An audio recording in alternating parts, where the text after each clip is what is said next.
What's up, ladies and gentlemen of YouTube? As you could probably guess, if you've seen my Facebook posts, I've been struggling to shit and back. But she runs. She fucking runs. And I did it all by myself with 2 spark plug wires sets that I had to custom make, a set of spark plugs, 2 of them, because one was too short on the threads and the other one was not too long on the end, so it hit the end of the headers, and a distributor, and a starter, and a ballast resistor that I did not use, because the ballast resistor was causing part of the issue. Now what was going on was, let's see if we can get this. What was going on was that that hole right there was where the ballast resistor was. Now I had the ballast resistor wired in there because I thought this had points. Now it didn't. So that's my fault, because there's like 3 different Mallory Unilite distributors, one of which takes a ballast resistor and has a coil. The other one has a coil and no ballast resistor, and the other one has neither. Yeah, that was confusing as fuck. Anyway, so I figured it all out. I got tuned, and it runs okay again. It's not perfect, but we will get that going again. And tomorrow is the big show. So I've finally done it. I've finally successfully made a goal. I made a goal. It wasn't a high goal. It wasn't a low goal. It was a medium goal. So it was okay. I call that success. I call it success. And also, look at this. I can talk to you from all the way over here now, because I got my stick working. I got my stick working. My little selfie recording stick, motherfucker. Now, so anyway, back to normal length. So anyway, what we're going to do is once it's, amazingly, after I got this thing running, immediately after I got this thing running and idling decently, it started to rain. How fucking convenient. How fucking convenient, senor. You fucking bastard. You fucking bastard. I'm okay. I'm still happy. I'm slowly being gassed out by this thing's fumes because it had some unburnt fuel that shot out the exhaust. Did a little bit of backfire, kind of cool. And did a horsepower, what I call a horsepower fart, where it shoots backfire out the exhaust. That's a horsepower fart. It's a horsepower fart, promise you. Anyway, so this is going to get the final pieces put on it. Soon it'll go to bodywork next after I do. There's no more engine stuff left other than the water pump and the cooling system, which I can do at a later point because it's not going to affect how the engine runs. It's going to affect how it performs at idle and running, which I do still have the water pump somewhere in here. Somewhere. Am I making you dizzy yet? I am. Making myself dizzy. Gonna stop that now before I fall over and hit the mower. Anyway, so this is all the parts that came out, as well as these wires, which were for the old distributor that was in there that kind of broke.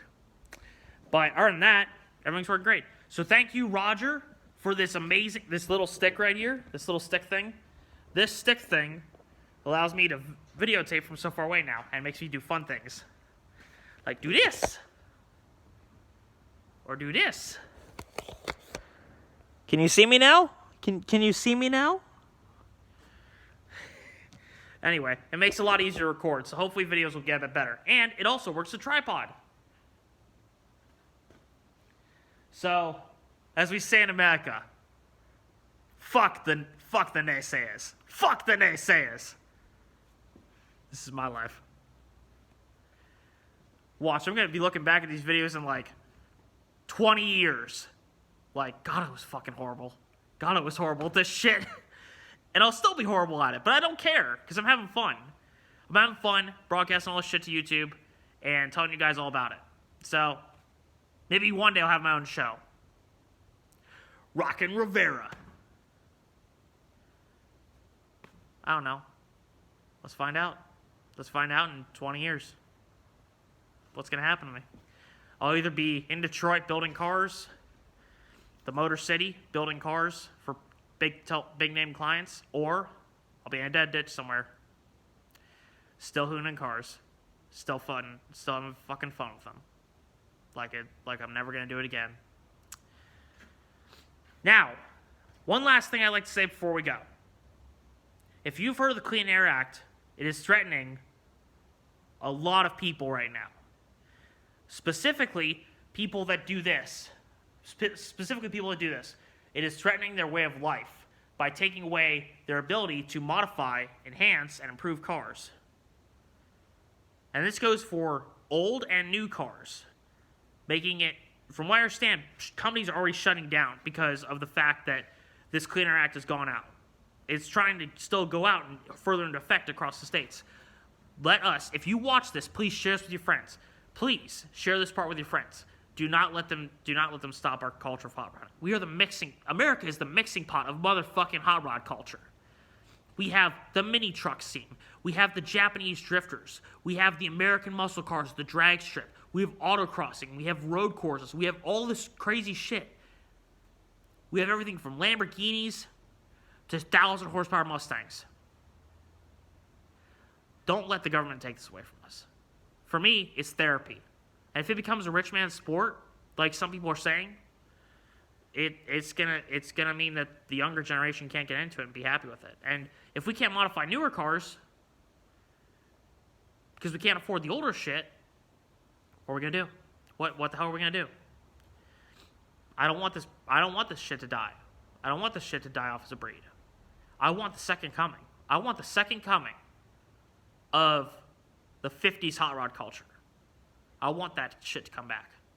Where people were doing lead work, people were doing amazing scallops and pinstripes and all that crazy shit on old vintage iron. I want to see so much vintage iron come back.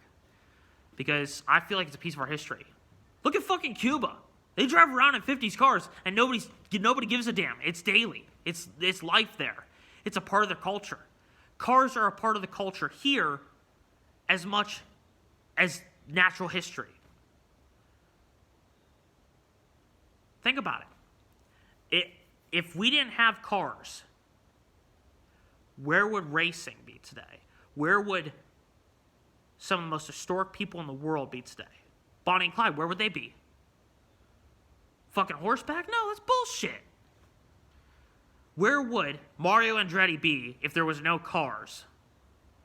Where would, I don't know, let's say Richard Petty be without cars? Where would Barrett Jackson, the auction industry, be without cars? Where would Danny Coker be without cars? Where would fucking Paul Walker be without cars? He made a difference in people's lives by being in a cheesy-ass film known as Fast and the Furious. And if you think it's cheesy, fuck you. If you don't think it's cheesy, thank you. To me, they were good movies. I grew up with them. And it made me want to get into the scene of muscle cars versus JDM.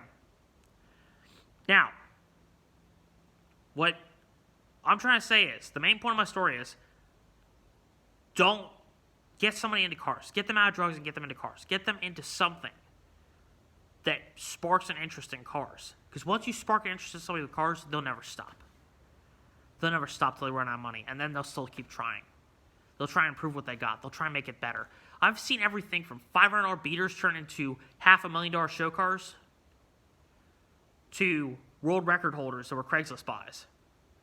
There is a diesel truck, a diesel F1 truck, Ford F1 truck, like the first generation, that holds a diesel record at the Pikes Peak hill climb. And it was $225 that he bought it for and built it into a diesel world record holder at Pikes Peak. And they're saying the automotive industry needs to fucking tone it down a bit. Fuck no.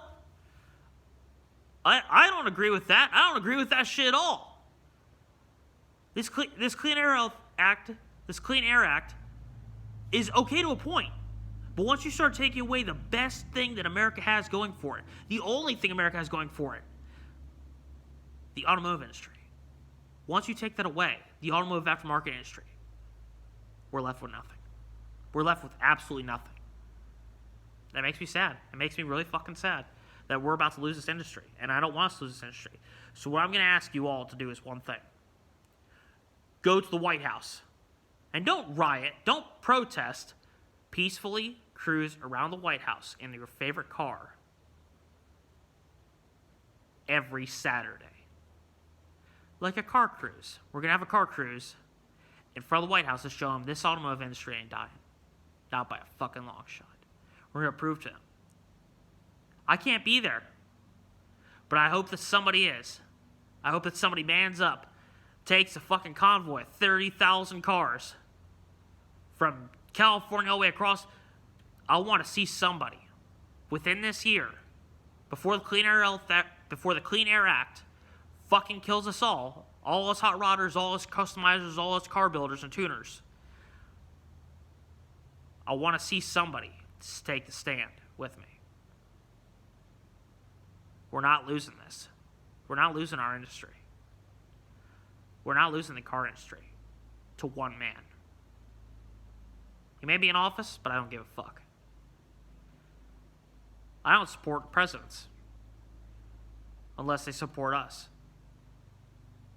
If they don't support the hot rod community, they don't support the people that work so hard to get this far, I don't support them. It's very rare I found somebody I supported. And that's why. So, please, I'm asking you, help turn the Clean Air Act into something that might actually help hot rodders. Or at least not hurt them. Because it's getting businesses at risk. I work at a Corvette shop. I work at a Corvette shop in my daily work week. And it's threatening me. It's going to be threatening my ability to modify cars. That's scary. That's scary that it could threaten your job and your life. I don't want to work at a burger joint. I want to work on cars. Now with that massive rant out of the way, I'm going to let you all get back to your life. And thank you for being a part of mine.